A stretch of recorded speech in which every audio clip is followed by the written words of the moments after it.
Just give me 1 second. Let me get that up.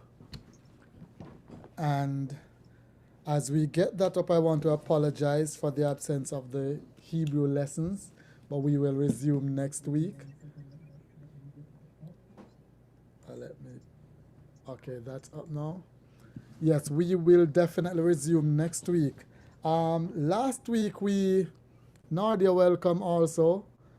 Last week we were absent, but I noticed in the chat, Yeshakai said we are live. They were doing, I think he was doing, I'm not sure if it went through, but they were trying to do, based on what I was reading, they were trying to do a Discord live chat. The audio for the Discord. Welcome, Katia or Katia. I'm not sure how you pronounce it. But it was so encouraging to see. It was Jen and Yashakai, and I think there was Anelu. I'm not sure, I don't remember. But to see the folks have that energy to go on and study as we try to study each week together, it's encouraging to know that I'm not pulling people to study, but we are all here with the common desire and need to study the word. Last week, Shev and I, Miles and I spoke about some questions that was on the Discord chat the week before, and someone asked a question: why do we have to go through Christ to get to God or to Yah? So we decided, I don't know if you noticed, I sent out in the message last week that we'll be studying the dynamics of Christ and Yahuwah in the process of salvation. And those who were here at the beginning months ago would know that we've covered that topic, the process of salvation, but we didn't go in depth in the dynamics of how Christ relates to us and how we relate to Christ in the process of salvation. And because of that, today we'll be looking at Christ in the scriptures, or Christ in the process of salvation. Again, we apologize for the absence of the Hebrew lessons, but we will resume next week with that. And that's it. So how have your week been? Let me go full screen. How have your week been? Okay, I guess. I'll start it off. Well, I've been talking about a few times on the call that we had my family's family reunion on this past week, and on my wife's side, and I'm glad to say that it turned out really, really well. Everybody enjoyed it. We had a nice turnout. The food was really good. Like we had my wife, she OD'd a little bit, but she she did really well. The way they do it, it's every 2 years, and it's supposed to be like a committee approach, like wherever the location is going to be, the people who live in that location are supposed to help.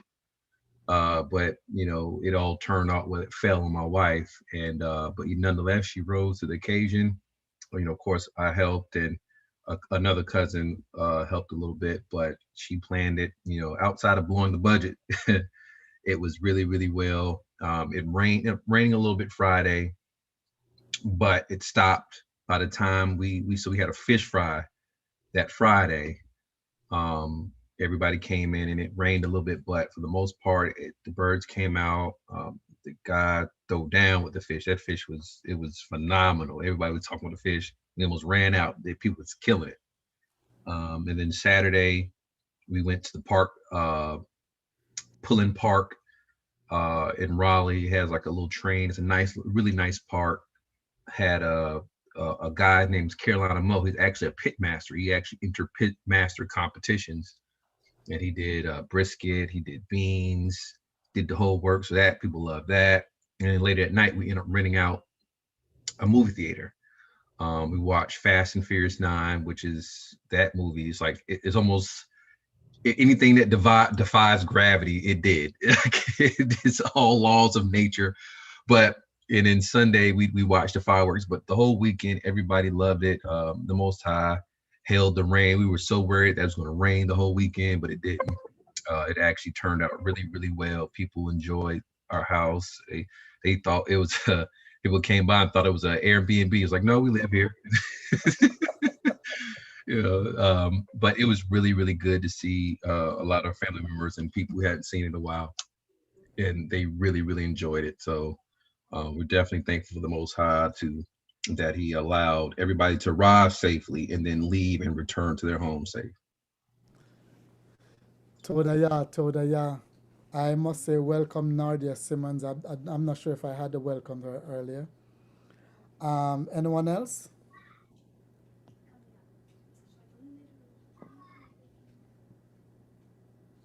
Okay, so my week was wonderful. We got a lot done in spite of the rain, and even since maybe 45, 50 minutes ago, it was thundering and the light went out maybe twice. I'm not sure. But Eben was saying, make certain you tell the people when you go on first thing that if they see the light, the feed cuts, they should not be worried because it's just a light going in and out. So here is official notice, courtesy of Ebony, that yes, if you see the feed cut, don't worry. It's just it's the rain and thunder, and we will be back with you momentarily. I'm not sure whose account it would throw to because I didn't set that up. But I remember the first time we were doing this and the internet dropped, the feed dropped, the call went to, I don't remember who the person was, but it went to another person. And when we joined back, it came back to us. So it did not interrupt the meeting. It just interrupted my presentation. And I'm not even sure if that was supposed to happen because we didn't set up any of that. But Shabbat Shalom, well, when it comes, it's almost here. And today we want to look at Christ in the scriptures. It's and I want us to discuss, and maybe I should ask you, because we have what, 7 persons? How do you view Christ in relation to Yahuwah or to God?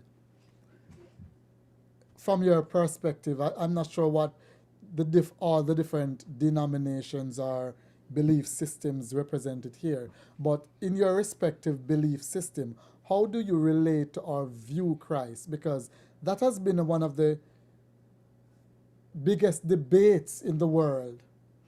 Some faith totally avoid Christ, Hamashiach, while some faith embrace, some faith distorts. Even those who embrace some distorts his representation, his role is, and people have different ways. And you always notice that even among people, agnostics, who acknowledges that there must be a higher power than us as humans, even among that group, we find that people tend to acknowledge the higher power, but there's always a controversy, always a debate, always unsure belief systems as to how do you deal with the kinsman redeemer, the king of our salvation. So my question to you all is this: how do you relate to, welcome Sabrina, how do you relate to, how do you view or perceive Christ and his role in your relationship with Yahuwah or with God? Anyone?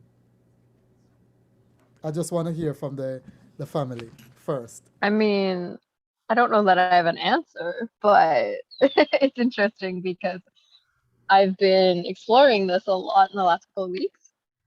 Also, it feels like a year since I've been here because I missed the week before. and then we didn't do it last week, and it's just crazy how 2 weeks feels this long. But so in the last 2 weeks, I have a lot of Muslim friends. My journey has been just trying to figure out how to worship, kind of, And so a big part of that's coming here. And the closest I've come to is like SDA because I think it's the most in line. But I'm very, I don't know, I kind of feel triggered by organized religion. But so I had these conversations with some of my Muslim friends, and I think you were kind of getting to that. And it was really crazy to me that one of the key differences is what they believe about Christ. So I asked them, and I was just really open, and I pondered it, and I found that I don't agree with it, but it just made me come back to this idea of like, what is his role, And I think somebody said it, maybe it was actually Sabrina, if he's the intermediary. And I had never thought of it that way before. So I hope that's something we explore. I know that's absolutely not an answer, but I just wanted to add that was stuff I'd been thinking about. Okay, thanks for that. That's very insightful. And thank you, Jen. You were on the thing with Yeshua last week on Discord. How did that go? No, I actually couldn't make it. You didn't make it? No, I didn't make it, but I see you guys were trying to do a live, and I salute you guys for that. I know that Yashakai, and I don't know the person's actual name, but it's Kiki on I don't even know if I said that right, but on Discord. So I know that they managed to meet, and I don't know if anyone else joined. Okay. We didn't manage to last night, but my kind of type A personality tried to set a time for next Wednesday, so we'll report back. You know what? You said Wednesday. I'm gonna look at the Discord again because, as I said, I work away from the screen, far away from the screen, underneath cars and stuff. So I'm not. Even though you see it says Exploring Torah on, that's because my machine is always on. Sometimes for 2 years it's not never turned off. So it may look like I'm on, but I'm actually not on. It's just my machine that is on, and it comes on automatically. I feel like my brain's like that. It's all but yeah, we were talking about Wednesdays at 7 Eastern Standard Time, and then I suggested that maybe we could rotate, and every second Wednesday maybe we could do like early morning for EST, but whatever time that is for other time zones, if there are people interested. So yeah, I think we need to do some rotation for the persons who live in the time zone that has to get up early in the morning. We need to put some sacrifice in also to show solidarity with those persons who have to get up 2 in the morning, 3 in the morning to be a part, and has done that without fail. So I thank you for that. We really need to. And I see Lawrence is in the house and he's playing his drum. By the way, Lawrence is an awesome drummer. So maybe Lawrence can play something for us. I'm just practicing for tomorrow's service. They asked me to play something, so I'm just trying to get my chops right. Okay. Yeah, we have a number of musicians on the platform, so I guess we need to put something together, right? That'd be great. Yeah. And so anyone else, your view on the role of Christ in the whole process of salvation? My belief started, I guess, I don't want to say typical, but the typical concept of the Trinity, right? It was, that's usually the base of where it comes from, that it's 3 Godheads or 3 beings in this Trinitarian type of rulership, Godheadship, if you will. But just in my research, it just seems like the basis of that construct comes from the need of human nature to put things in a hierarchy, right? To say this, and then this, like how we put angels as a hierarchy, like you have archangels and you have seraphim, like these different castes of who's the highest and who's the most powerful angel. So seem like this human nature to put things in a ranking. But in studying and research, I put in the Discord, or I think it was asked a while ago, that just in my understanding is that the short answer would be that the Most High is all. He is the Aleph. There's nobody, there's nothing on his, I guess if we're going to use the level and thing, there's nothing on his level. It's him and him alone. All creation serves the Most High. And so the way I like to say is like the Most High thinks it, the Word speaks it, and the Ruach makes it happen.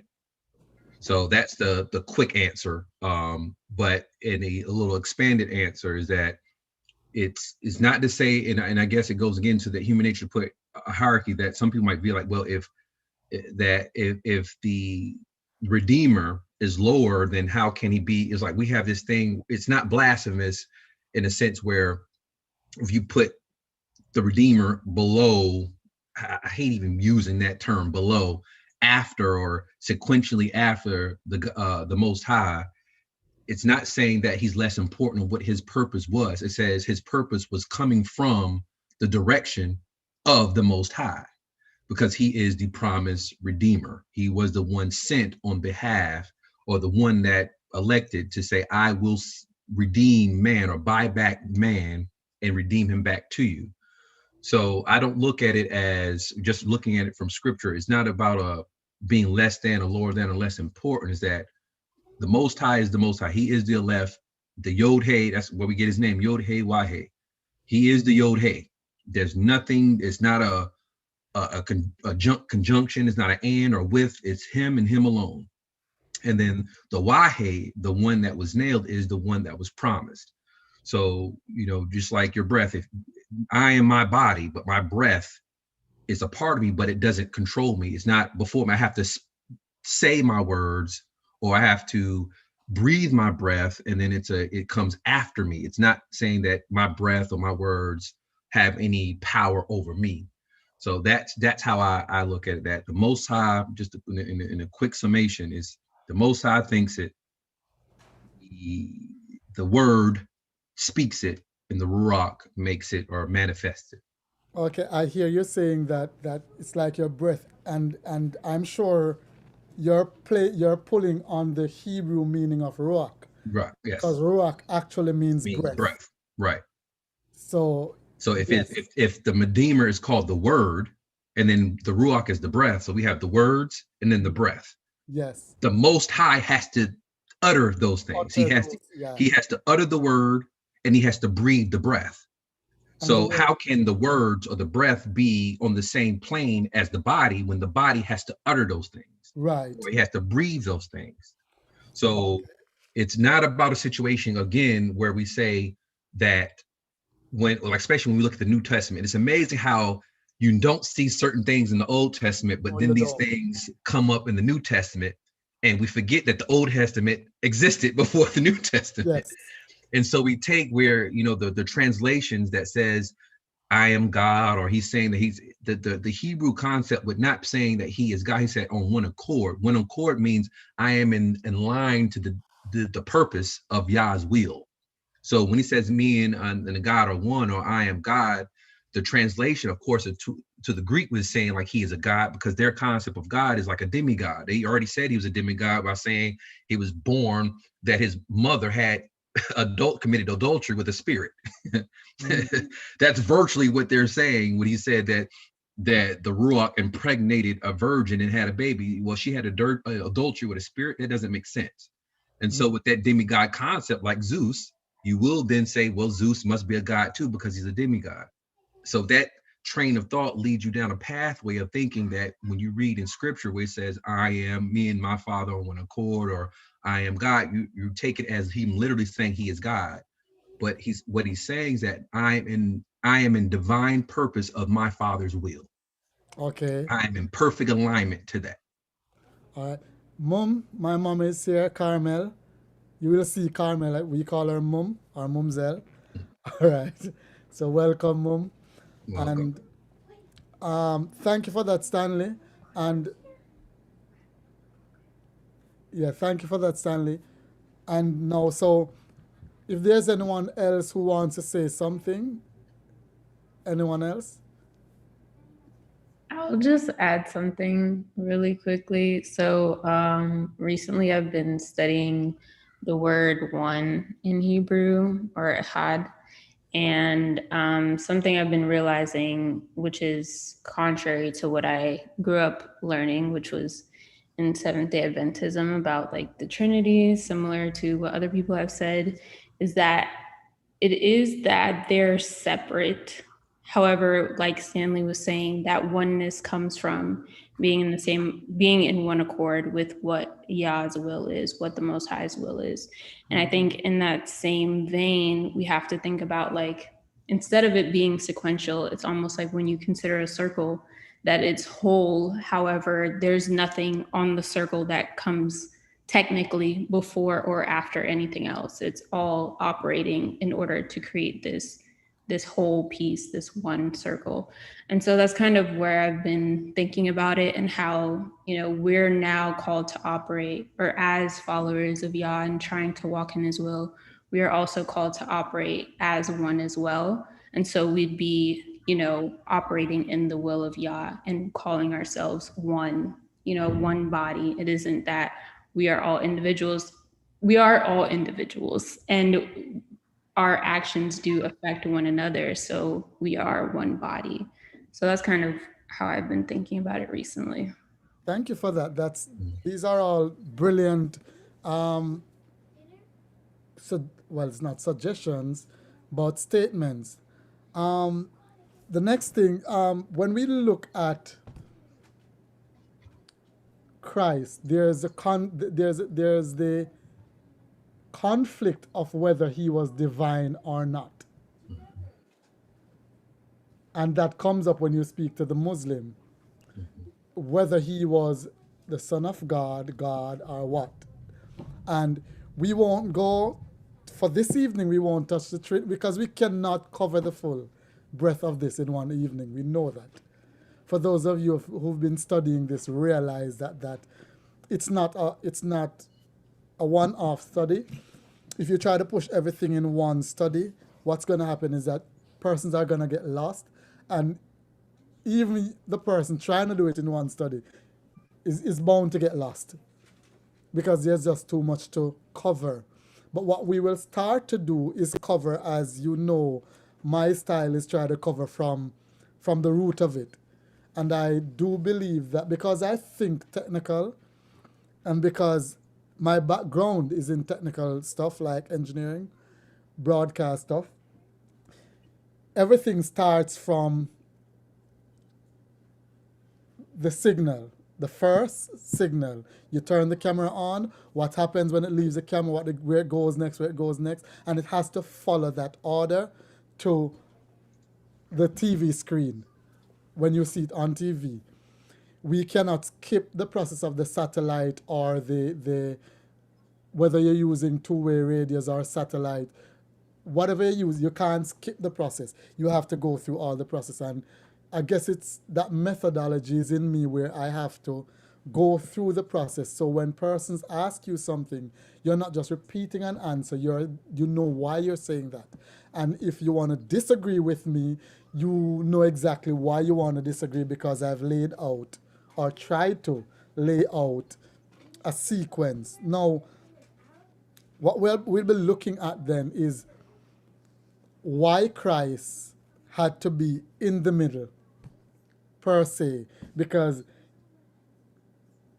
you just mentioned that it's like a cycle. Yes, Hebrew is a cycle. It's a Western mindset that thinks on a linear continuum. Hebrew is cyclical, and it must, whatever begins must comes to a completion. And Yahuwah doesn't begin anything without taking it to its fullness. And so we find that when we think of stuff being first or above or upon, we think hierarchy. But that's not necessarily so in Hebrew.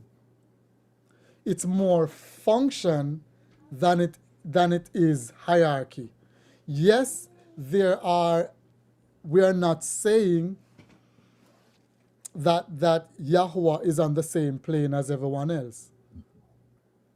That's not what we're saying. Because But that's we're where you get, saying, isn't that's where you get that theory that when he says, and we're going to make man in our image, people think they're like, I am God. yes, That's the other end of the spectrum. right, exactly. So that's not what we're saying here. But what we're saying is that if you think linear, what you're gonna automatically do is start to put things in order of whether it's strata or whether it's a continuum, and you're going to say this comes first, that goes second, that goes third, and you're going to start to order stuff that way, and you're going to lose the function of the stuff that you should be doing. So you're not seeing now the function. So when you see Christ, what you immediately look at from a Western perspective when you hear a mediator between Yahweh and man, you're thinking, okay, in the middle must be an odd number somewhere, so it's gonna be between one and three, so it's gonna be two. So I'm saying you're immediately thinking linear. But if you think the mediator as a function, then you begin to understand what was being said in the Hebrew. So, with that said, we're going to go back to Genesis. Stanley, can you pull up Genesis for us? Because we're going to look at the fall of man. And you want to ask, okay, what does Christ have to do with the fall of man? It's Genesis 3. Chapter 3. Yeah.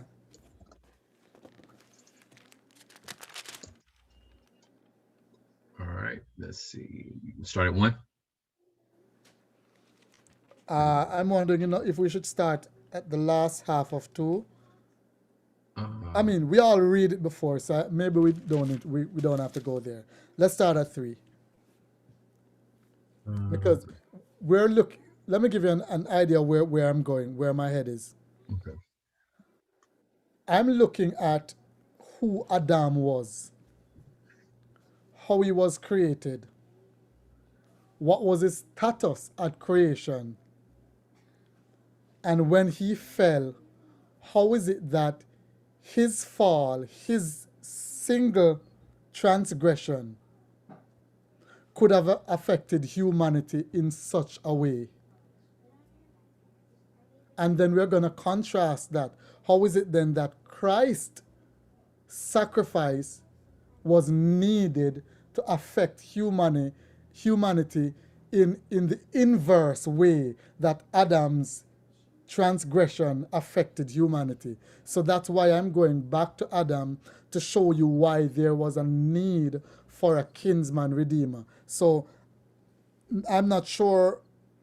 In Genesis 2, it shows us the power that was in Adam when he named those animals. I'm sure, even with us having language for so long, if someone was supposed to put anything in front of us, say 20 items, and just ask us to name them based on their function, it's going to take us another 40 years to study them. Or 140 years to study them before we even begin to figure out how to name them. Yeah, because you would have to study each object and understand what its purpose is. Right. If you don't know what the purpose is, how could you name it?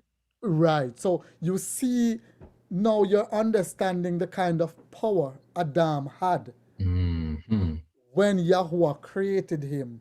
So he literally studied, he knew, okay, this object purpose is this. Yes. Wow, is this right? Boom. So now I'm going to name it according to your will. Yes. So it's wow. Okay. I get it. Adam was created, and Psalm 8 and Hebrews 2 speaks to it, and we're going to read it, but we just want to read Adam first. So let's read 2 then. Start at 2. All right. Let me see. I think the chat is happening. So 15. You want to or 18? No, it says, hold on, let's from a person. 7. It says, then Adonai God formed a person. go All right, ahead. so all right, I'll start at 7. It says, then Adonai God formed a person. Well, also just a heads up, I'll be reading from the CJB, the Complete Jewish Bible translation. It's not 100%, but it's better than the Greek Septuagint translations, because it uses the Hebrew naming convention. So if anybody who's wanting to follow along and notice it's different, I'm reading from the CJB. So this is Genesis 2, chapter 7. It says, then Adonai, God, formed a person from the dust of the ground and breathed into his nostrils the breath of life, so that he became a living being. Verse 8, Adonai, God, planted a garden toward the east in Eden, and there he put the person whom he had formed. Verse 9, out of the ground, Adonai, God, caused to grow every tree pleasing in appearance and good for food, including the tree of life in the middle of the garden and the tree of the knowledge of good and evil. Verse 10, a river went out of Eden to water the garden, and from there it divided into 4 streams. Verse 11, the name of the first is Pishon. It winds throughout the land of Havilah, where there is gold. Verse 12, the gold of that land is good. Aromatic resin and onyx stone are also found there. Verse 13, the name of the second river is Kishon. It winds throughout the land of Cush. Verse 14, the name of the third river is Sorry, Tigris. Cush is Ethiopia. Ethiopia, or the landmass of Ethiopia, Sudan, Eritrea, and what was the middle? Is that Lebanon? I don't It's in the remember. middle. It's more Central Africa. It's all that landmass. It's a very large kingdom. The name of the third river is Tigris. It is the one that flows toward the east of Asher. The fourth river is the Euphrates. Verse 15, Adonai God took the person and put him in the garden of Eden to cultivate it and care for it. Verse 16, Adonai God gave the person this order: you may freely eat from every tree in the garden. Verse 17, except the tree of knowledge of good and evil.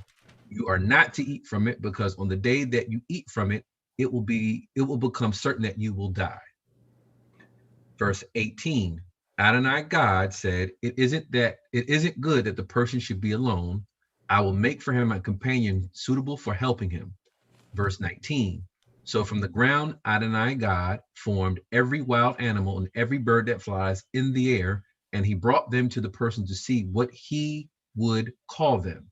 Whatever the person would call each living creature, that was to be its name. Verse 20, so the person gave names to all the livestock, to the birds in the air, and to every wild animal. But for Adamah, there was not found a companion suitable for helping him. Verse 21. Hold. You notice what was happening here? Yahweh created Adam. And Yahweh said, look, I'm going to test him now. He knew exactly who he had created. He knew the power. He knew what he had put in him. And he said, look, I'm going to test him out now. I'm going to create some other stuff. And I'm not going to name them. I'm going to take them to him to see what he will name them. Continue. And this happened, though. Take careful note of this, because this plays into the role of Adam on earth, a role that we often overlook in the process of salvation, and we're going to hopefully see that tonight. Continue. Verse 21. Then Adonai caused a deep sleep to fall upon the person, and while he was sleeping, he took one of his ribs and closed up the place from which he took it with flesh. Verse 22. The rib which Adonai God had taken from the person, he made a woman person, and he brought her to the man person. Verse 23, the man person said, at last, this is bone from my bones and flesh from my flesh. See, she is to be called woman. Or what is Shab? Was it Shab? No, not Shaba. Shua, yeah, in Hebrew, because she was taken out of man. Verse 24, this is why a man is to leave his father and mother and stick with his wife, and they are to be one flesh. Verse 25, they were both naked, the man and the wife, and they were not ashamed. Okay. So 22 lays out the creation of man in a nutshell, the creation of, well, not the creation of animals, but what man was supposed to do, man's first test as to not a test of right or wrong, but a test of wisdom, a test of power. And we often look at the serpent's test and think that was the first test. That wasn't. That was the first temptation. Yeah. But the test, Yahuwah doesn't, as the Bible says, Yahuwah doesn't tempt you. So when Yahuwah tests you, it's to strengthen you, is to allow you to realize your purpose. It's never to destroy you. So what was happening here, Adam was created, and I may go ahead and say it now, a little lower than God, or lower than God. He was created to rule earth. So notice what Yah did. He creates earth, and he creates Adam, and he says, you name the contents. You're going to see that clearly in Hebrew. And that is why when Adam sinned, that sin passed on to all of us, To all the world. to all the world, because he was the ruler, was created to be the ruler of the earth.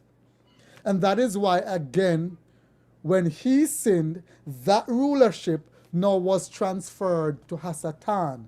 Mm-hmm. Yep. I hope I'm not moving too fast or skipping or jumping anything. And if I am, please stop me and say, how do you bridge between that?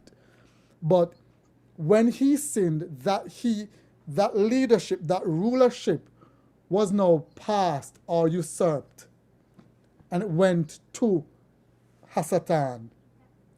That is why Hasatan could have been offering these things to Hamashiach when he came. Mm-hmm. So remember, what we're looking at is a role of Hamashiach in the redemption and restoration of man. And we hope that by the time we finish this seems like it's going to be a series. It still dovetails into dispensation of grace, but it's a question that has been asked, and I think it's, as Chev said, it's best we answer the questions that persons have rather than just say what we want to say. It's a great question because, like you said, it follows into this dispensation because the Redeemer is grace. Yes. he represents. He is the embodiment of grace. So it does fall into the lesson. So it was a great question because a lot of people have conflicting views on it still to this day. The entire world. It might be one of the greatest controversy in religion. Who was Christ, Hamashiach? And so we're going to read Genesis 3 just to refresh the fall of man so we can understand where we are, and then we take it from there. Okay. Genesis 3 verse 1. Now the serpent was more crafty than any wild animal which Adonai, God, had made. He said to the woman, did God really say you are not to eat from any tree in the garden? Verse 2. The woman answered the serpent, we may eat from the fruit of the trees of the garden. Verse 3. But about the fruit of the tree in the middle of the garden, God said, you are neither to eat from it nor touch it, or you will die. Verse 4, the serpent said to the woman, it is not true that you will surely die. Verse 5, because God knows that on the day you eat from it, your eyes will be opened and you will be like God, knowing good and evil. Verse 6, when the woman saw that the tree was good for food, that it had a pleasing appearance, and that the tree was desirable for making one wise, she took some of its fruit and ate. She also gave some to her husband who was with her, and he ate. This part always blows my mind. Like I could, like I don't, if my wife was doing some, girl, number woman, put what? I got to put that like that means he saw this. He stood by, watched this happen. Blows my mind. Verse 7. Then the eyes of them both then the eyes of both of them were open, and they realized that they were naked. So they sewed fig leaves together to make themselves loincloths. Verse 8. They heard the voice of Adonai, God, walking in the garden at the time of the evening breeze. So the man and his wife hid themselves from the presence of Adonai among the trees in the garden. Adonai called to the man, "Where are you?" Verse 10, he answered, "I heard your voice in the garden, and I was afraid because I was naked, so I hid myself." Verse 11, he said, "Who told you that you were naked? Have you eaten from the tree from which I ordered you not to eat?" Verse 12, the man replied, "The woman you gave to be with me, she gave me fruit from the tree, and I ate." Verse 13, Adonai said to the woman, "What is this you have done?" The woman answered, "The serpent tricked me, so I ate." Verse 14, Adonai God said to the serpent, "Because you have done this, you are cursed more than all livestock and wild animals. You will crawl on your belly and eat dust as long as you live." Verse 15, I will put animosity between you and the woman, and between your descendant and her descendant. He will bruise your head, and you will bruise his heel. I just want to interject for this. I've done some research on this, and I've found out this, people take this as he cursing the serpent, where he's actually cursing the chosen people against those who follow Hasatan. So this is like the first instance where he says that the people, the chosen people, or the people God has risen or who aligned to the Most High, will pretty much be stepping on the head of the serpent during Revelation. It's something dealing with Revelation, but I was very interested. I did a research. Also, when Christ came to. Yep. So the set apart, and so this was actually pointing to the Most High. I mean, the Redeemer. I'm sorry. Yes, and since you bring it up now, I was gonna go to that, and thank you for that. People tend to think that the seed of the man and the seed of the woman, as we covered in the process of salvation, were literal seeds. What Yahuwah was saying, that there will be a people who choose me, and there will be a people who will choose to remain captive. And I literally use that word, captive, to remain captive, because once Adam sinned, all humanity fell captive to sin. As we studied 2 weeks ago, it was, we looked at how Cain responded. My iniquity is too great for me to bear. All humanity fell captive, because what? The chief of earth was now conquered, Adam. Therefore, the kingdom was conquered. Yahuwah says, there will always be a people who will choose me. Shaul puts it this way, not all Israel is Israel, and not because you're of Abraham's seed. It means that you are automatically in the kingdom. But those he's bringing to a point, while there was the bloodline seed, but going back to the very first statement that established that there will be a people. Among that people, as Moshe said, circumcise your heart, your foreskin of your heart. Therefore, this must not just be a bloodline thing. This must be a conviction. This must be a relationship. Therefore, the seed of the man and the seed of the woman is not the physical seed, because there was no relation between the serpent and the woman for her to bear the seed of the serpent. And so, again, this is one of those building block things that cause confusion, again, in who the people of Yahuwah or Hamashiach is, and what was here to do and what he is doing. If you continue to think that there is a deliberate seed or bloodline of the serpent, then you miss the point. The point is there will always be a people to choose Yahuwah, while there will always be people who refuse to choose Yahuwah. And animosity between them. Animosity, right. So, and ultimately, go ahead. I have a question. Sorry. Yes. So by default, then are they choosing Hasatan? By default? So by default, would that mean they're choosing Hasatan? Yes, they are. Yeah, because I wouldn't say default. I would say because it's a knowing. You know what you're doing. Like, because I think that the word, when I think of default, I think it like you don't really have an option. Like, I was thinking default as once you refuse, the default position is Hasatan. Right, but but then also that comes in as like almost like because like you were predestined to. Yeah, so I would say like what you're doing. Like like there will be no confusion of what your choice is. Like it would be literal. Like I know if I go this way, what the result is. And I know if I go this way, what the result is. So it would be a willing choice. So I just want to clarify, I guess, the default, because when I think of default, I think of like, it's like a have no choice. Yeah, like an alternate, like it's like a happenstance.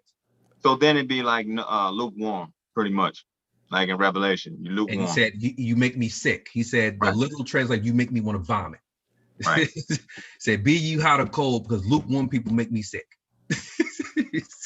All right. So, thank you for that question, Jen, because now it opens up clarifications that we need to make. Now, I like to use analogies.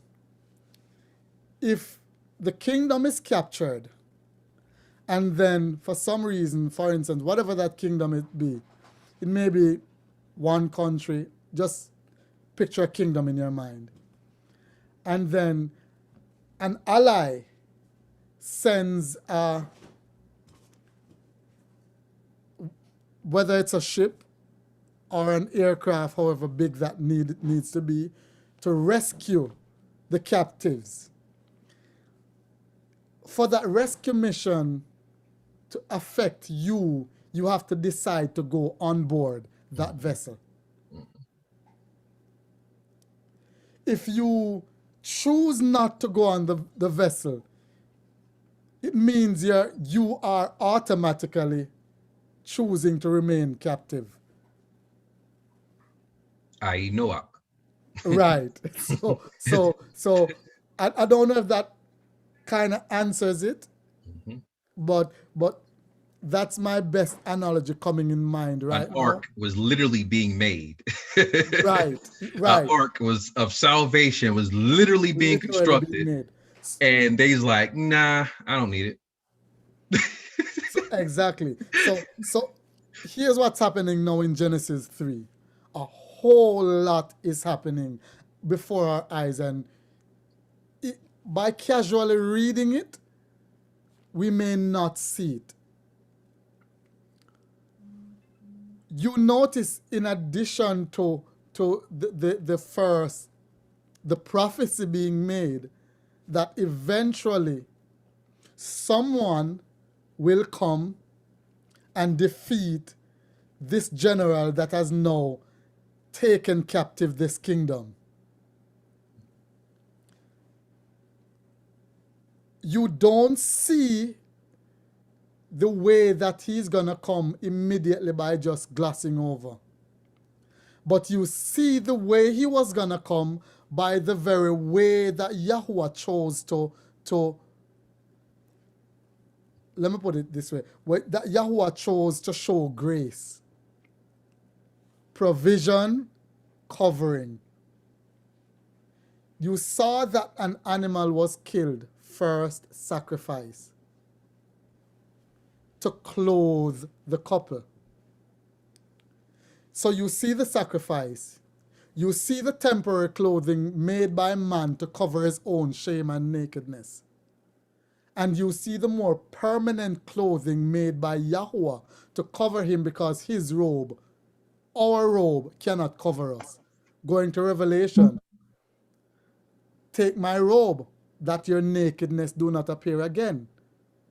In other words, take my covering, that your nakedness, this nakedness goes way back to the nakedness. I don't know if you realize it, that 2:25 says that they were naked and was not ashamed. Mhm. Yet in 3, they were now naked and ashamed. So a lot is happening here that doesn't come immediately to us, again, because Hebrew is cyclical. We just can't read one part and get the whole picture. But the point we're trying to make here tonight, or the lesson we want to come away from here tonight, is that sacrifice was prefigured. Is that promise of redemption was prefigured. Now, again, the question is, what has all of this to do with Christ? It's easy for us who believe to just now make the connection and say, sacrifice is Christ, the new king is Christ, but literally, how do you connect them? You can't, unless you understand now the kinsman redeemer concept. Now we'll go for Hebrews 2 for me, Stanley, and Psalm 8:5. What we're going to show now is that because Adam was made a little lower than God. And that's another controversial statement, and we won't get into the controversy of that. So if you choose to say lower than angels or lower than God, but that's not the point here as to his ranking in relation to God. We've already made that clear, that nothing and no one is in the space or capacity of Yahweh. So, but Adam was made to rule earth, but he was not a God as in spirit.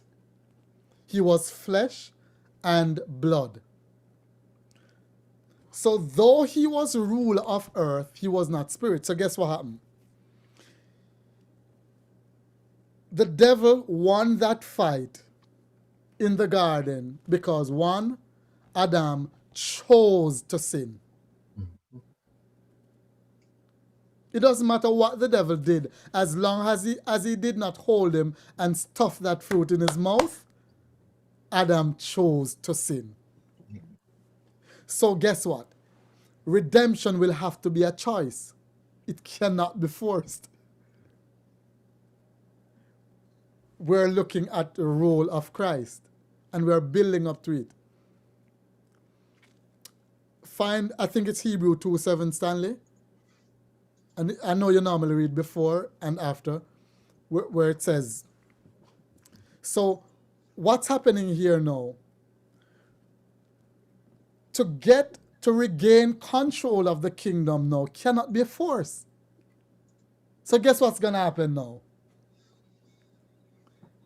Someone who is flesh and blood will have to live the life of Adam and overcome the failings or the temptation that Adam faced to have the right to take the kingdom back. Otherwise, it's force. You see where I'm going? Mm-hmm. Anything other than that is force. Because guess what? What we're going to say, what Hasatan is going to say, Adam chose to. I didn't force him. I didn't use supernatural powers and knock him upside the head. I didn't do anything like that. I simply spoke to them. In fact, I didn't speak to him. I spoke to the woman. Mm-hmm. He chose to. Because that brings another thing in question now. Had Adam not accepted that, what would have happened? Stayed the same. It would have stayed the same. The kingdom wouldn't have been overthrown. Because it could not have been overthrown by the woman, because she was not made ruler of the kingdom. Got a question. Yes. Oh, what's up, bro? Hey, how you guys doing? With that, so I guess, and it may be kind of like a stupid question, but No, it's not. so Don't ever say that, because guess what? We give people a feeling that they can ask there's no stupid question. right. So I know that. So, and I guess it's the perfect time that I jump in with this. So understanding that Adam and Eve, they chose to sin. Um, I guess my question is, with Yahuwah being, of course, all knowing and knowing things that's going to happen way before they happen, and even with creation itself, with creating Adam and Eve, even the same thing with Lucifer and what happened with that, wouldn't I guess my question is, wouldn't he already known, since he went on ahead and created him, he would already known the issues that was going to arise with the I guess the reasoning of creating Adam and Eve, knowing that they were going to sin in the first place. All right, that's a really, really powerful question. And how could you even think that's a stupid question?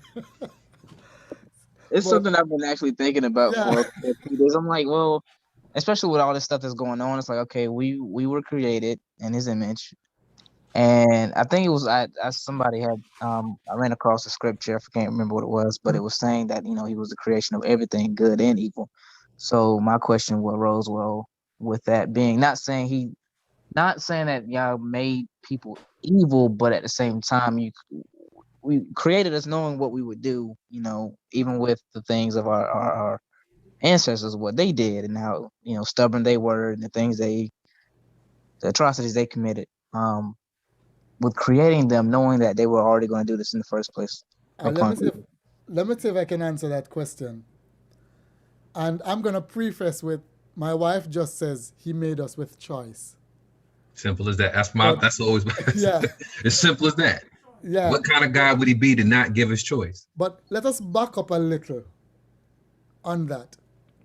Imagine a woman, she's pregnant.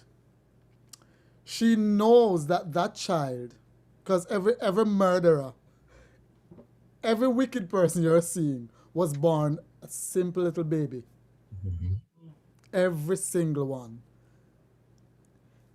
She knows, she feels the kick in the womb at the time that the baby is kicking. She knows that this child could become a prophet or a Murderer. heathen, rejecting Yah, doing what Nimrod and all those guys did, a thief, a doctor, a lawyer, a musician, whatever. But because of love for that child, this mother now strategizes a plan as to how I'm going to raise my child to not necessarily insulate, but guide through the trappings of real life. And she goes ahead with that child. Yahuwah intended to build earth. It wasn't happenstance. Mm-hmm. The fact that there was rebellion in Shamayim doesn't mean that Yahuwah's Heaven for plan those heaven for those heaven, heaven. heaven. What we know is heaven. That's the Hebrew Shamayim. Yeah, doesn't mean that Yahuwah now shelves his plan for earth and to build a people that should enjoy earth, because remember, Eden is bliss.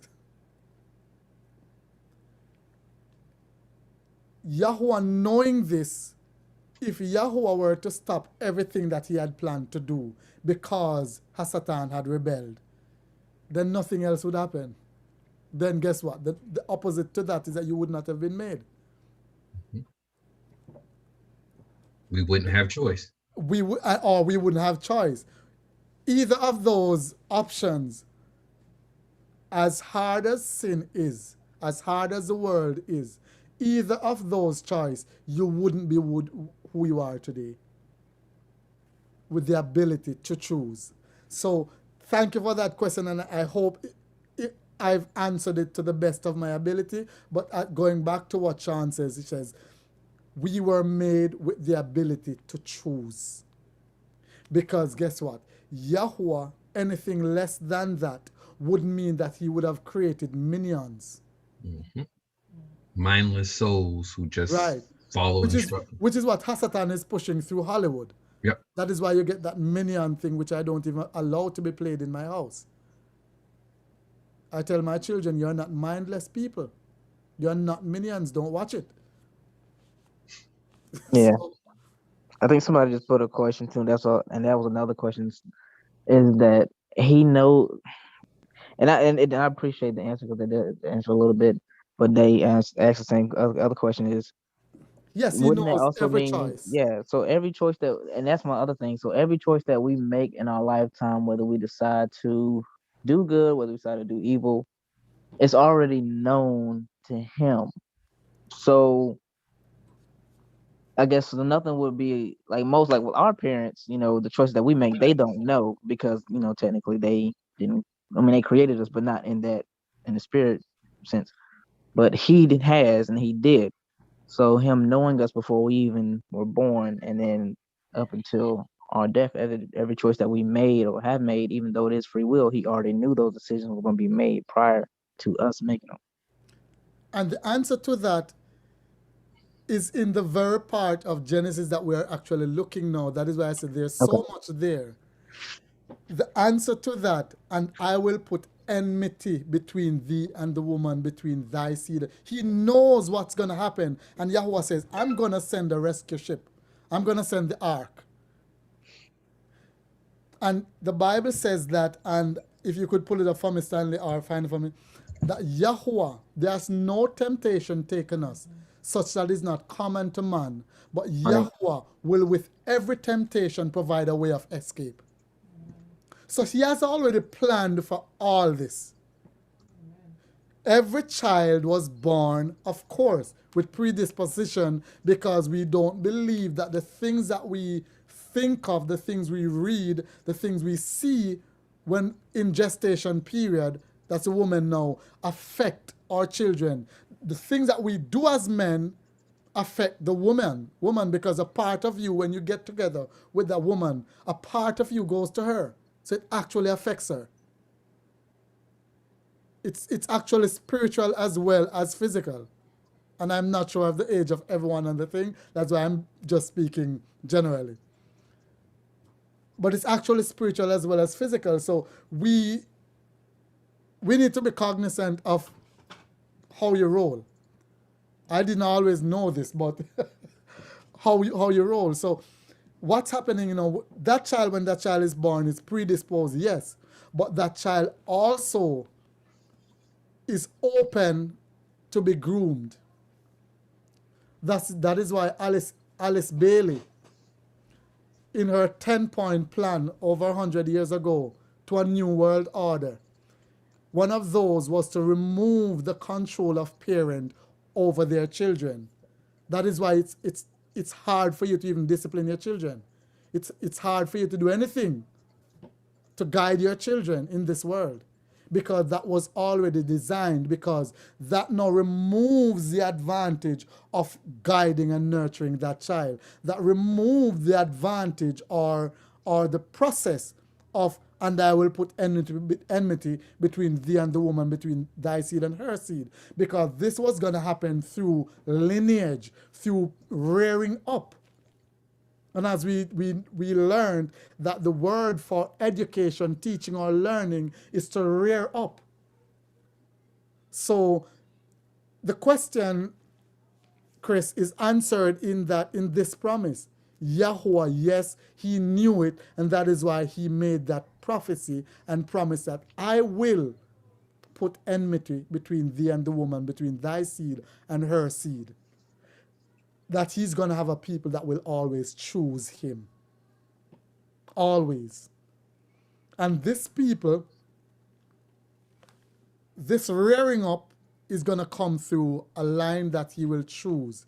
Not to say that this line will not sin, but that he will call this line his people that he will use to bring the message to the world.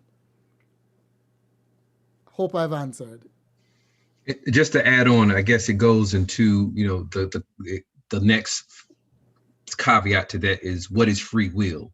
Because what we take as him knowing.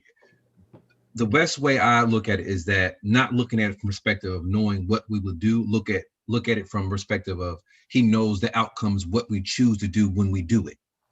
So, for instance, if we say we're going to follow Yah, he knows the outcomes. If you continue to stay in the house of grace, he knows you're going to get on the ship. Like just like Chris says, if I send my ship to come pick you up, and you decide to intentionally look forward to my ship because you know I'm sending a ship and you're going to get on, he knows the end result of what's going to happen because he knows I sent the ship to save you. So I know it's going to save you, it's going to bring you back to me.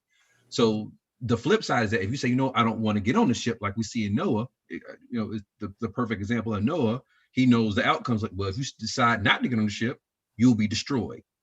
So the way I try to digest free will is not looking at it from whether I choose or not choose. Look at it from he knows the outcome of what the consequence be, because there's only two outcomes. Like it's not this wide range of possibilities.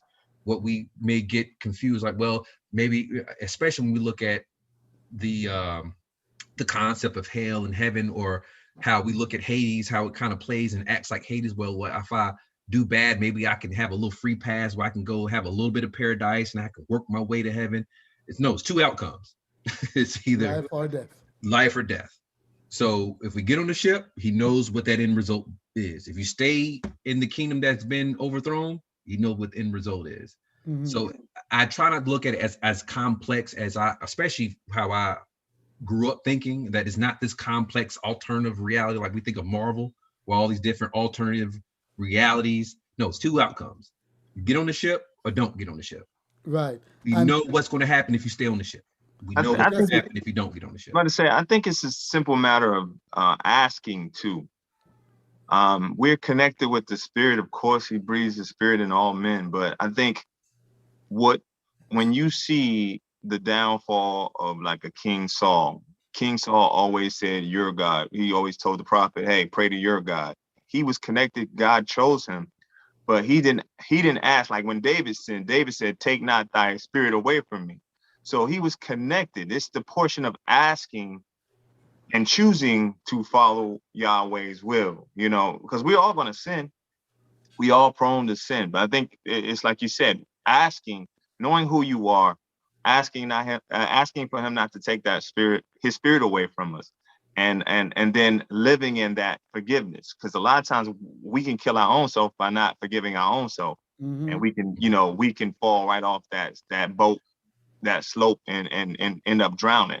So, you know, it's a matter of, he knows we're going to sin. It's a matter of now, are we going to ask for forgiveness to stay on course with the Spirit and be in line when the Spirit says move to the right or to the left or whatever way he says?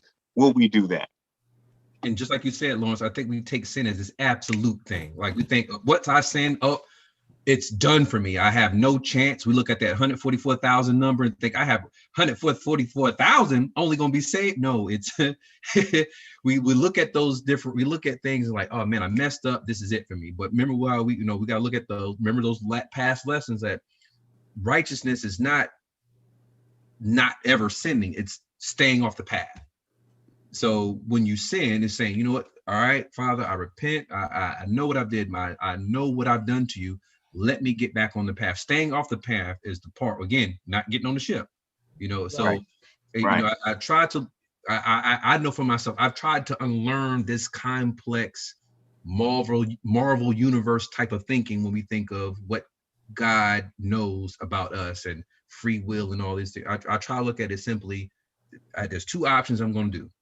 And with those two options, I have a choice. If I'm going to get on the boat or I'm going to stay in the overthrown kingdom and die. So that's how I rationalize the concept of free will within those two in games, if you will. Okay, so all right, so let's get to Hebrews 2 now. I hope we've answered the questions.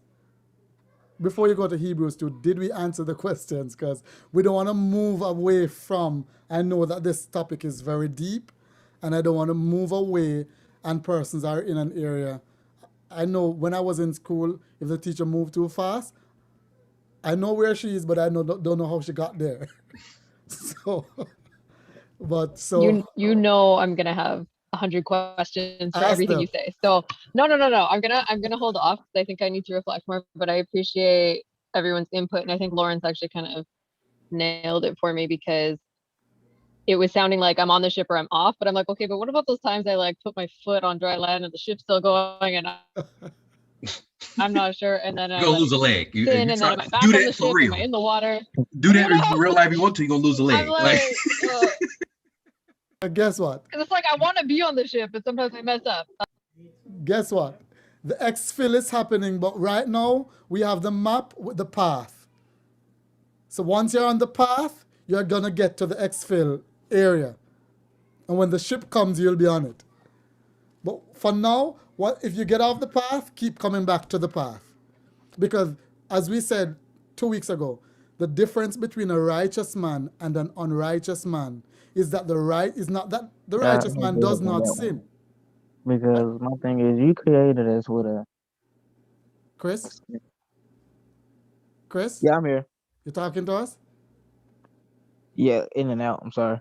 I didn't realize my thing was on thing. But Okay. yeah, so and you guys answered the question pretty well for me. I still, like I said, it's a deep, I know it's a deep question. Um and I still have kind of, and I still may hold off to the end. Because my I guess I'm always, and I do the same thing at my job, and I get on my managers nerves with it because I'm always like, okay, you answered it, but you didn't. With them, they didn't answer, so I'm like, I still got a question until I get that like clear answer. And when I get, it, I'm like, okay, now I feel a lot better. All right. Um, so like it's still a little bit to me because my thing is, I understand the him knowing like the end result of the decisions that we make. But my thing is the actual decisions that we make.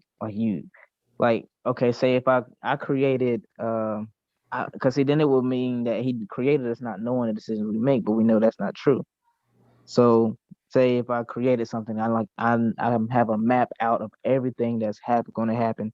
So and we know that y'all allow certain things to happen because he has a plan for different events. So whether it's a loved one passing away, whether it's a certain event that happened, in this case COVID, the pandemic, he allows certain things to happen, allows certain things to happen to certain people because he knows, all right, this is the plan that I have, so I have to let this happen in order for this to happen.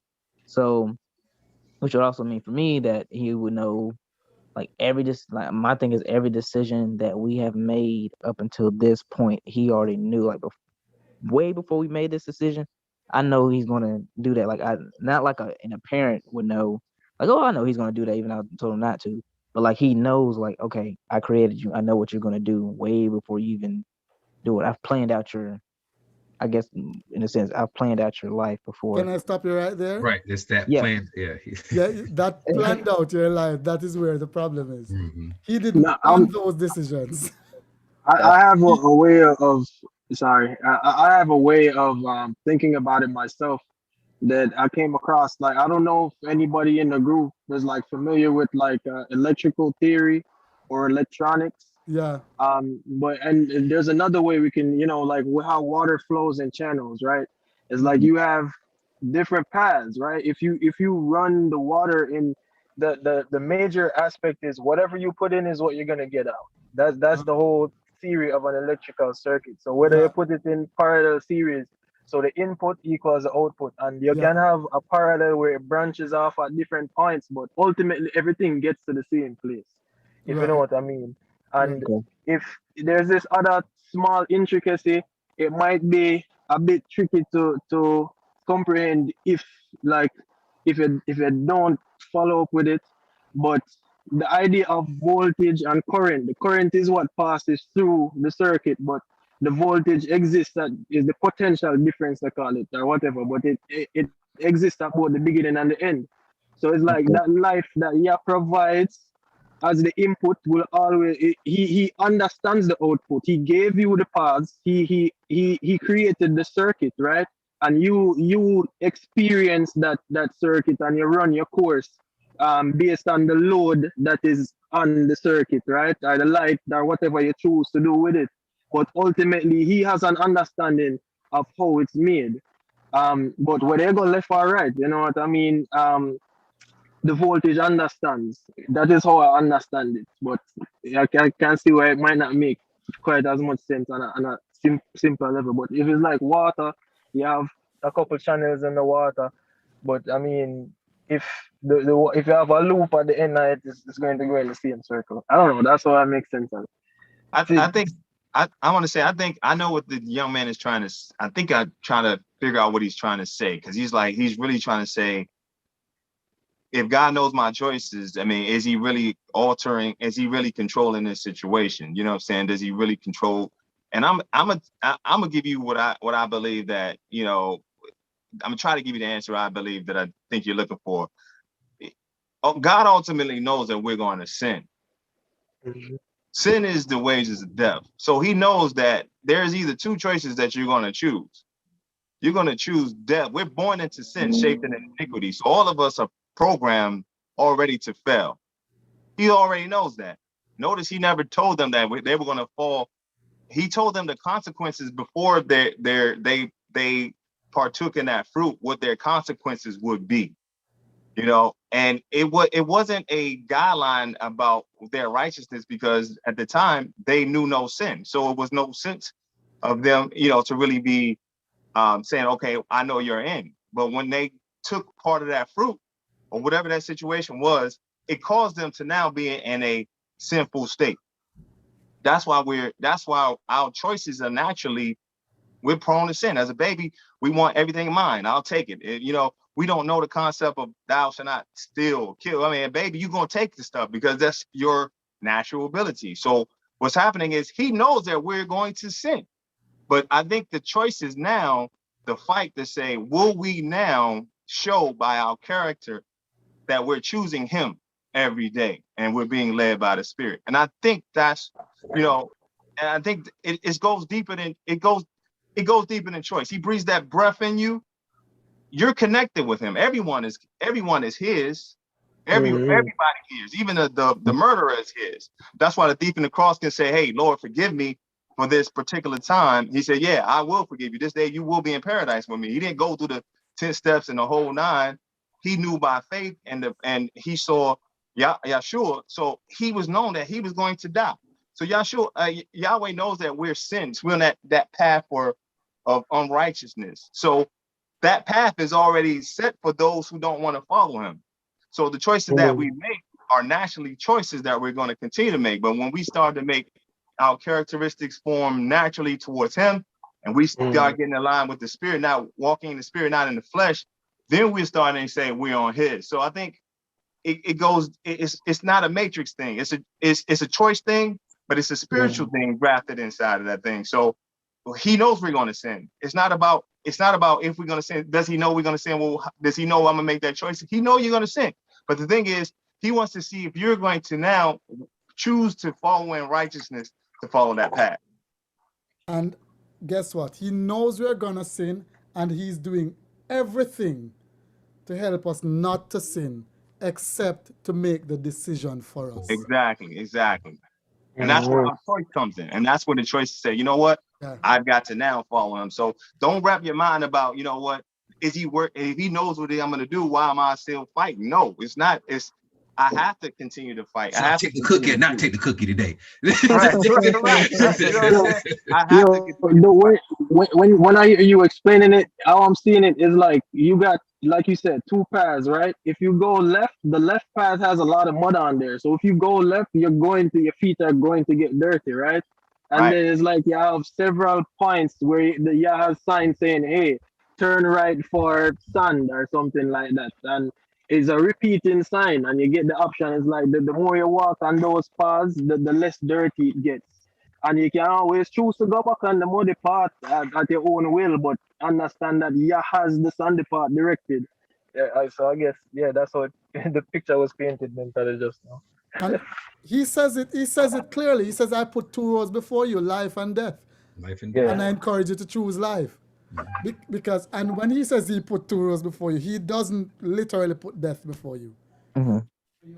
I'm presenting you the 2 choices you have in life. Righteousness to life, unrighteousness to death. Function to life, dysfunction to death. And I get you, it feels unfair at times.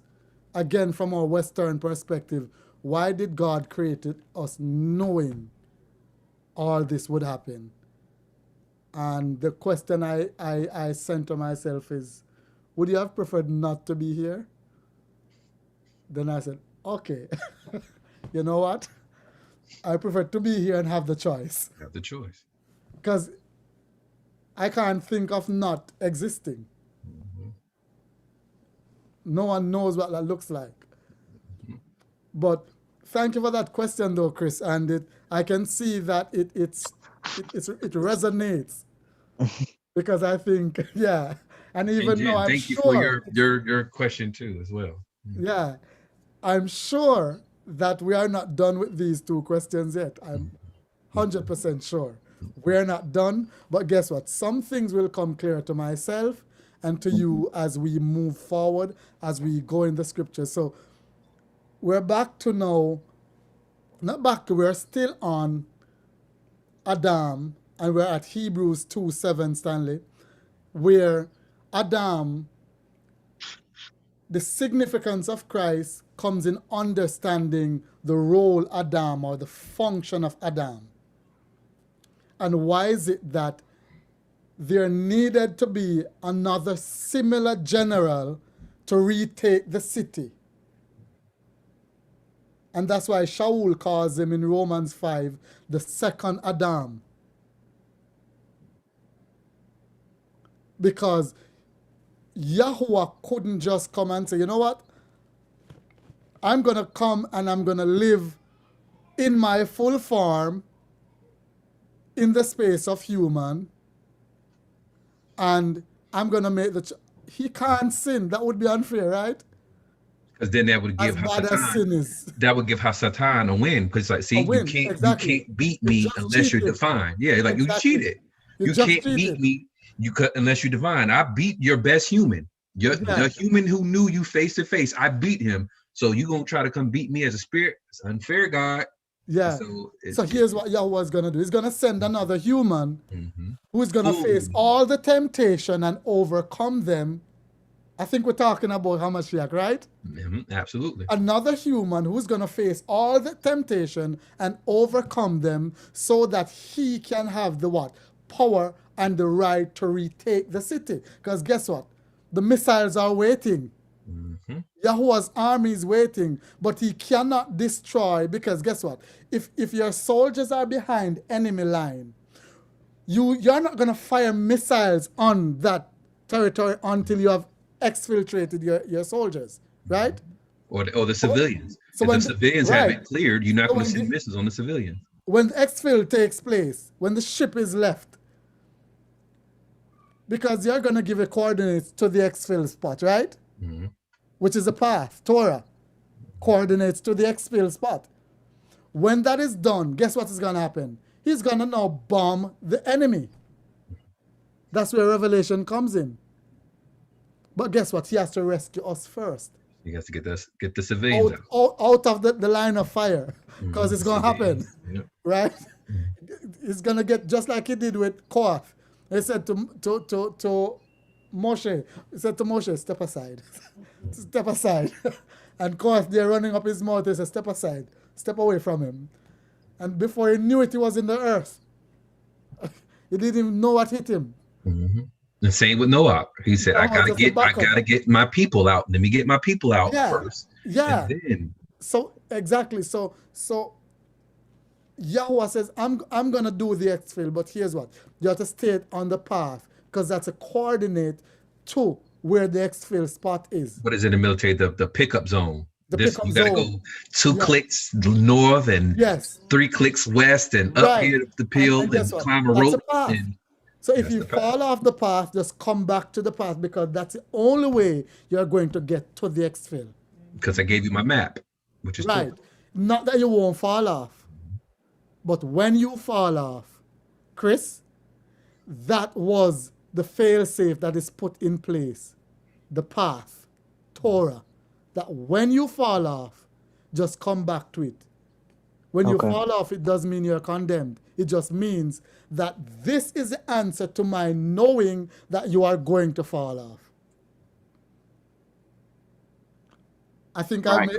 Gotcha. And that's perfectly good sense, because you look at all your patriots, and you look at all your patriots and your prophets. I mean, all of them had the propensity to sin. Even God told Noah to Moses to speak to the rock. He struck, you know what I'm saying? And yet Moses was still his high regard, you know what I'm saying? Yeah. So he knows that we're going to do things that's contrary to his will, but then he knows also Moses' heart. Same way with David. David sinned. He also knows David's heart. He said, "This is a man after my own heart." So we have to stay on that path. We have to stay righteous. It's like Peter. Peter denied Yeshua. You know what I'm saying? But Judas denied him too. What was the difference? You know what I'm saying? One Peter came back. really, one really stayed back on and saw his sin and repented. The other one was just like, well, whatever. You know what I'm saying? He didn't ask for that repentance. So I mean, you're seeing how they fall off. So you got to look at, none of these guys were perfect that was following Yeshua, but what made them perfect was him living inside of them. Mm-hmm. They knew And they them needed a coming redeemer. back to the path. Yep, they knew they needed a redeemer. Right. So here was Adam under the general, taking command from one general, and now switches his allegiance by taking command from another general, because that's exactly what happened in Eden. He now switched sides. The only thing different is this. Look, normally in the army, that's treason. If you go over to the next side, that's treason. And they kill you for it. That's death. Exactly. You As Yahweh die. says that in the day that you do this, you shall die. You will die. Right. That's what both sides said. Yeah, and he said it. That's my rule. But you know what? I'm going to. You know what? I'm going to save you. I'm still going to. Right. I'm still going to save you. So guess what Hasatan does now? You have the general, Yahuwah, and you have this general of the other side, Hasatan. Adam willfully switches side. Mm-hmm. Yahuwah requires that you do it by choice. Hasatan says, no, once you're on my side, it's blood in, blood out. It's not a choice thing anymore. You're now captive. Gang. So, And that's on gang. That's That's what the so kids what? say. That's on gang. The rule on this side is different. Yeah. You can't choose anymore. So guess what? You are now a captive to my say so. And guess what? Because Adam, before he made that switch, depended upon the righteousness of Yahuwah, which was given to him freely. He was robed in that righteousness. That is why he was naked and was not ashamed. Yet when he sinned, he became ashamed. And when we get to Revelation, Christ said, you know what? Take my robe. Be clothed in my robe, that your nakedness do not appear again. So what he did, when he switched side, he basically gave up that robe. You can choose to get it back, but the problem is that you're captive now. So it doesn't matter what you choose on that side, you're still captive. Until the exfil happens. That's why Shaul says that, oh sinful and wretched man I am. Even though he chooses Christ, he's still captive. We have to understand that. So we choose to walk on the path, but it does not mean that we are not captives. Because guess what? We still have that sinful nature. We still like to sin. We still have death. We still have death. We still have death. We That's still. right. We're born into it. We're born into it. Right. So it's natural to us to sin. Because we gave up that fleshy heart when Adam switched sides. So the general that's running earth now is Hasatan. But then there are those who will always choose the seed of Yahuwah. There are those who will always choose Yahuwah. And that is why it's a remnant in the world. Mm-hmm. Wonder if you notice that. Those who truly follow Yahuwah is a remnant. A very few remnant. I'm not talking about the big crowd that says we are and are not. And this has nothing to do with what you do from day to day, righteousness or not. It has everything to do with whether you're following Torah or not. It has nothing to do with our own idiosyncrasies or trappings or whatever. It has nothing to do with that, because all of us are sinners and sinful, point blank. As we said, the difference between a righteous man and an unrighteous man, it's not that the righteous man never sinned. It's that he chose to go back to the path every time he sins and acknowledge that he's a slave to sin. So, going now to Hebrews 2:7, I'll start at verse 5. So right? Hebrews chapter 2, verse 5. For it was not to angels that Yah subjected the Olam Haba, which is the earth, which is what we're talking about. Verse 6. And there is a place where someone has given this solemn testimony. What is mere man that you concern yourself with him, or the son of man that you watch over him with such care? Verse 7. You made him a little lower than the angels. You crowned him with glory and honor. Verse 8. You put everything in subjugation under his feet. In subjecting everything to him, he left nothing unsubjected to him. However, at present, we don't see everything subjected to him, at least not yet. Verse 9. But we do see Yeshua, who indeed was made for a little while lower than the angels, now crowned with glory and honor, because he suffered death, so that by God's grace he may taste death for all humanity. All right, hold. At first read, you would see Yeshua in all of this. But notice that the conjunction comes and says, but now we do see Yeshua. So guess what? Let's go to Romans 5 now. You immediately, because Psalm 8, when you have the time, Shaul is quoting Psalm 8. Mm-hmm. But let's go to Romans 5.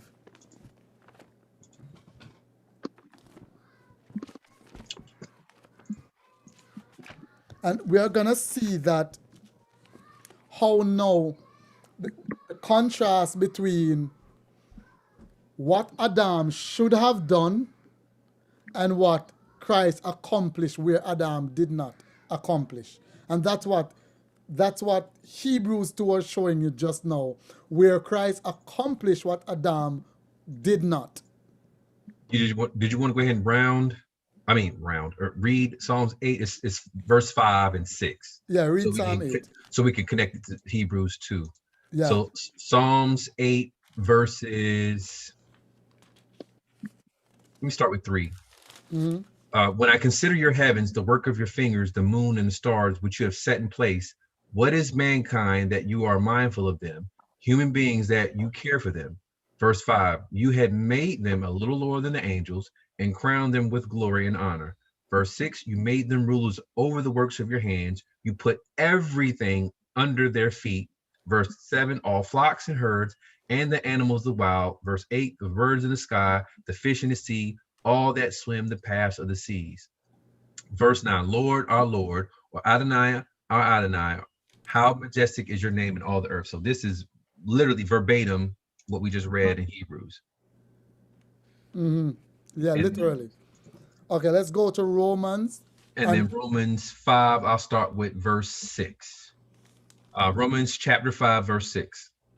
For while we are still helpless at the right time, the Messiah died on behalf of ungodly people. Verse 7. Now it is a rare event when someone gives up his life, even for the sake of somebody righteous, although possibly for a truly good person, one might have the courage to die. But Yah demonstrates his own love for us in that the Messiah died on our behalf while we were still sinners. Verse 9, therefore, since we have now come to be considered righteous by means of his bloody sacrificial death, how much more will we be believed through him from the anger of God's judgment? How much more we be delivered? Be delivered through him from the anger of God's judgment. Verse 10, for if we were reconciled with God through his son's death when we were enemies, how much more will we be delivered by his life now that we are reconciled? Verse 11, and not only will we be delivered in the future, but we are boasting about God right now because he acted through our Lord Yeshua, the Messiah, through whom we have already received that reconciliation. Let me keep going. Yeah. Verse 12, here is how it works. It was through one individual that sin entered the world, and through sin, death. And in this way, death passed through to the whole human race, inasmuch as everyone sinned. So this pretty much breaks it down. What happened? Exactly. So you're seeing a picture now of the relationship between what Adam did and what Christ did. Now, if you go to 1 Corinthians 15:45, you're going to see now it becomes more clear when Christ is referred to as the second Adam. 1 Corinthians 15:45 to 49. You said 1 Corinthians? Yeah, 15:45 to 49. So what you read in Hebrews 2:7 is a compare and contrast between how Adam was crowned, but now we see Christ getting that same crowning and actually fulfilling what Adam did not.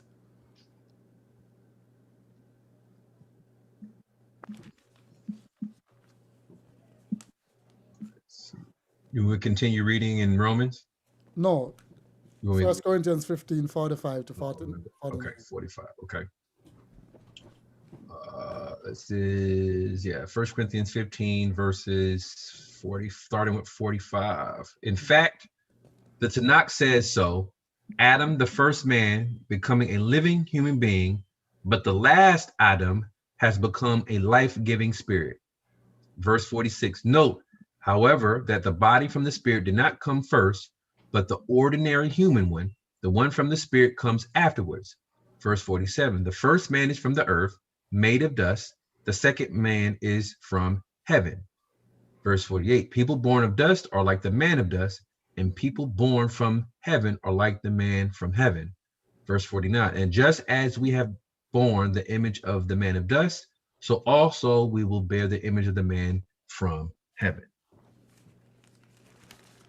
So are we seeing here now that Adam caused death to reign, but Christ is a quickening spirit? In other words, the one that is going to cause life to reign. The second Adam. The second Adam. The point I'm trying to make here in all of this that we're doing here, someone asked, why does Christ have to now go between us? I think that was a question, between us and God. Because there needed to be someone like us to redeem us. Again, that is why redemption in Hebrews, Ga'al, the word Ga'al, means to buy back or to avenge of blood. Because blood had to be shed. Blood had to be shed as that the animal was sacrificed in the garden. So we mentioned earlier that if Yahweh had come and rained fire on the earth, or remove Adam and Chua from the earth and rain fire on the rest of the earth, then Hasatan would say that's unfair because guess what? He chose to give this up. So what had to happen was that there had to be another Adam who is now going to live and do the things that Adam did not do. All things were placed into subjection under Adam when he was created. Did you catch that in Genesis? Mm-hmm. Yep, it's in Did you Hebrews. catch when Yahweh says that all these animals you will have dominion over them? Yep, and echoed in Hebrews, where we just read, and in Psalms, that all was given to man. Everything was under his feet. Right. Everything was given under his feet.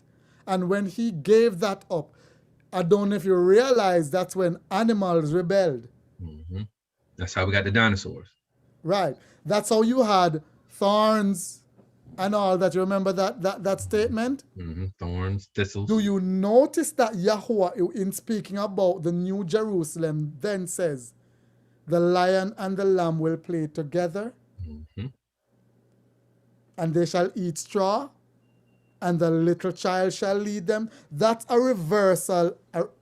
Correct me, Stanley. That's a restoration of restoration, Eden. right? Yeah. That's a restoration of Eden. So what Yahweh is saying here, the things that were subjected to you in Adam when he sinned will be restored to you in Christ when he comes back. Okay, Stanley, not Stanley. I hear that, Lawrence. Okay, so the things that were taken away, the things that were subjected to you, that was put under your feet in the first Adam, the second Adam is going to restore this. That is why Shaul says, now we see Christ in Hebrews 2. Because guess what? He's going to restore that dominion. And that also lets us know that they knew what they were looking for. They knew they will aware how this concept plays out. So they didn't look at it as we look at it from religious standpoint, that the middleman is somebody who's buffering and interceding. Right. No, this person is not a middleman in the sense like we see in Catholicism, like I'm going to confess my sins and then he's going to take them. It's a little bit different because he had to actually take on our penalty. Humanity had to. Yep, had to completely take on our humanity and penalty, and then die according to how the punishment we were going to take. Right. And then be unblemished, because the mediator we have, if we look at a religious standpoint, they're going to be in the same line we are. They're going to get judged just like we are. So how can this person that we call middleman, or what we look at in religion, be a middleman when you're going to be judged just like me? So this person, the Hamashiach, lived life, took on our full burden and penalty unblemished. Right. So we begin to start, and this week we're here to set the foundation of the role of Christ before we get into the Trinity, the divinity, and all of that stuff. We're just looking at the function, because of course Hebrew begins with the function. So we're looking at the function of Christ. So it's less blurry when you start to get into the waters. So the clear thing that we from this point is that we understand that the Hamashiach, Yahushua, was not a demigod. No. He was not. He had to remove all instance of divinity. He had to fully take on our humanity. Right. So that's the main thing that up until this point, this portion of the session, that concept of a demigod redeemer would not have worked. It would give Hasatan, he would have given him a win. He's like, you only can beat me if you have divinity. I didn't beat you with divinity. I beat you with just words. Right. My actions. So. And guess what? The word, John 1:1 says, and the word became flesh and dwelt or tabernacled with us at the Feast of Tabernacles. He tabernacled with us. And so the role here is that Christ had to. Redemption.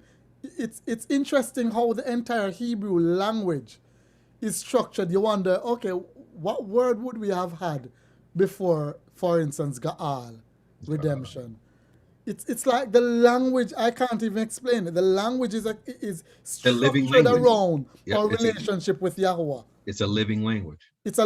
Thank you, Stan. It's a living language. It is structured around our relationship with Yahweh. It's like nothing existed before or outside of that. Mm-hmm.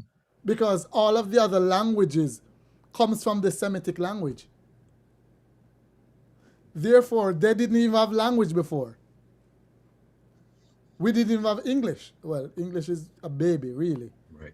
In the grand scheme of things, yes, it's a baby. Yeah, it's a baby, really infant, still on breast. Mm-hmm. So, but when you consider that the very structure, the very meaning of the words used goes back to his relationship and dealing with us. So Gaal comes into perspective here. Redemption means to buy back. Because guess what now?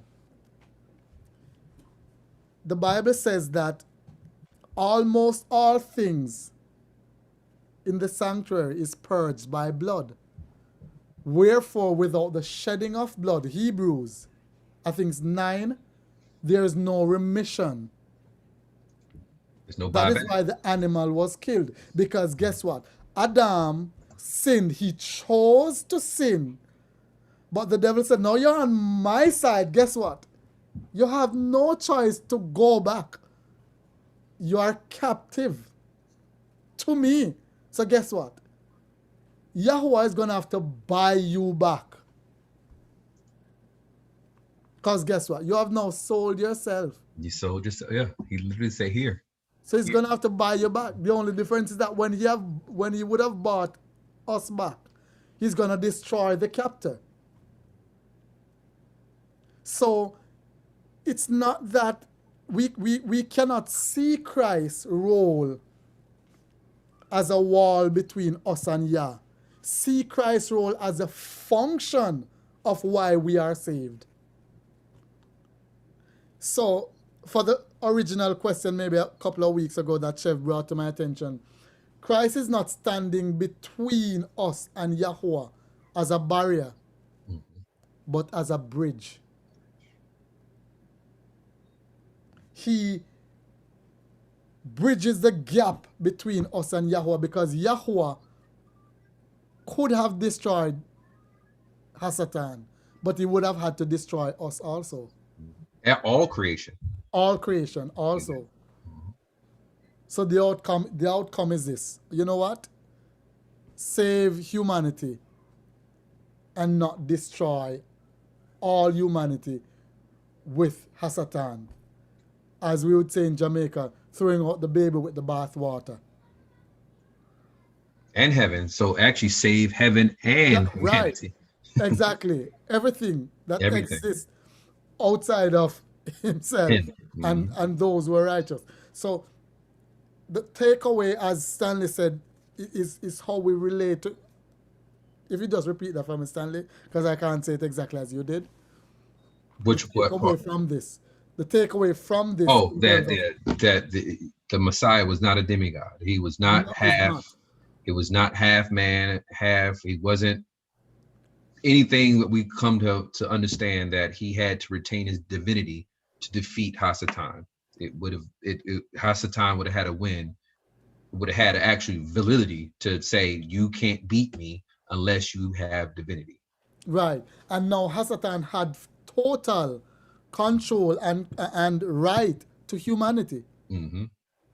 And access to call himself God. Right. Because guess what? Understand that this fight wasn't about Eden. Mm-mm. It wasn't about Mount Horeb. It wasn't about Mount Sinai. It wasn't about anything. It was about humanity. This fight was for Yahuwah to regain humanity and to rescue us from destruction. So Hasatan says, look, he willfully chose me. So guess what? The second Adam will have to come and willfully choose Yahuwah to win back the dominance of earth, and then now to impute, as Romans says, his righteousness. So wouldn't this even be on the grander scale, that who is God? Because that was Hasatan's main thing. Like, I want to be the man, pretty much. Mm-hmm. And so if the Most High would have had to, if Yeshua was a demigod to beat Hasatan, then Hasatan would have proved Yah as unrighteous, and therefore unfit to be God. Right. Because that means you would have had to defy your own words or your own plan to beat me. Yes. So exactly. like, who's the God here? Like so he actually would have proved Hasatan as the one, or the primary source, or as the Aleph. Because the only way because Hasatan would have said it, like, you had to beat me by maintaining who you were as a divine being instead of saying, I'm going to be a human and be. Right. So I hope tonight, at the first in looking at this, we come away with the understanding and the function of Christ before we even start the debate on whether he's relevant or not. Because that's a huge debate from religion to religion, from denomination to denomination, different belief, different concept. Some persons, and almost always, we make a mockery of it because we don't take the time to stop and look. Next week, we're going to look at bought by blood. And we're going to show the blood instances as we showed just a part of it in Genesis. When the animal was sacrificed, it didn't give you the whole blood in writing. But of course, if an animal is killed, blood must run. And even it separates in Genesis how they made loincloths. They didn't they didn't kill an animal. They wove something. Yeah, they did it with fig leaves, which would have started to fade the minute they pull it off the source. Yep. Which shows how temporary and fickle our attempt to make ourselves righteous is. So when we parade ourselves as righteous, instead of doing what Paul said, "Oh wretched man I am," and admit that we are sinful. We dealt with this weeks ago, right, Stanley? About the people pretending to be righteous and blocking the path for those who want to be righteous. We got every name. We got prophetess, bishop, evangelist, and high and holy. Prophet. What's about? It's like 30 different names. I can't hear them again. It's like 100 different names. Right. So what we're going to look next week at bought by blood. All right, Mom, you're not. Yeah, not me. All right, dealt with that. Okay, so we're gonna look at bought by blood, and we're gonna look now how the sacrifice prefigured what would have happened, and how that led into Christ being crucified and Hamashiach being crucified, and I know a lot Exodus. of this information. Are we going to connect Exodus? Like it's to show the continuous cycle, how it went from Genesis to Exodus to. Right. We're not going to go through every one of them as we did with the process of salvation. Remember, we'll walk through in the process of salvation, but it's going to get too long. But we're going to show the connection, and we're going to skip through them. That's right. Not too deep, and show bought by blood, how the Levitical system prefigured, how the sacrifice in the garden prefigured, how Christ then would have had to come, because we already established tonight how it is that Christ became the second Adam. And I hope we made that clear. And on our need for the second Adam, and what actually took place in the garden that caused us to need Adam, the second Adam, and not necessarily just go straight to God. I hope, and if there's any question as we close, on that bridge, that link between the first and the second Adam, and why it is necessary. Not a middleman, but a bridge. Not a middleman, but a bridge. I guess it's clear. All right. So I guess that wraps up tonight's study, and I enjoyed myself being here, and I hope I learned some stuff. And I thank you for the questions and the insights that was brought on the platform, and I learned some stuff, and I'm glad for sharing with you. And I say shalom. And I just posted a Discord chat. I don't know if everybody has it. And so I posted in the messenger, the Discord, and here is the YouTube link. Try to do this every time. Yes. For anyone, that was the live stream. To look at any of the past sessions. So please, if you want to review, because we've been doing what since December, I want to say. November-ish. Again. You mean we started Yeah, was it late November? November, December? I don't know. Yes. So it's quite a few videos. So they're a little bit long, but if you play it like an audio book or just listen to it. But for review any of the past lessons, this is the second one is the YouTube group channel. Right. Yeah, it's in there. So we're gonna touch some more on parts of the process of salvation because it's necessary, and we're gonna always be revisiting these. But the idea is Christ is the second Adam, and it's a function. See it as a function, not as an obstacle, not as just hierarchy, not as a linear continuum and who's first and second, but the function. Thank you. Shalom. Shalom makes sense to me.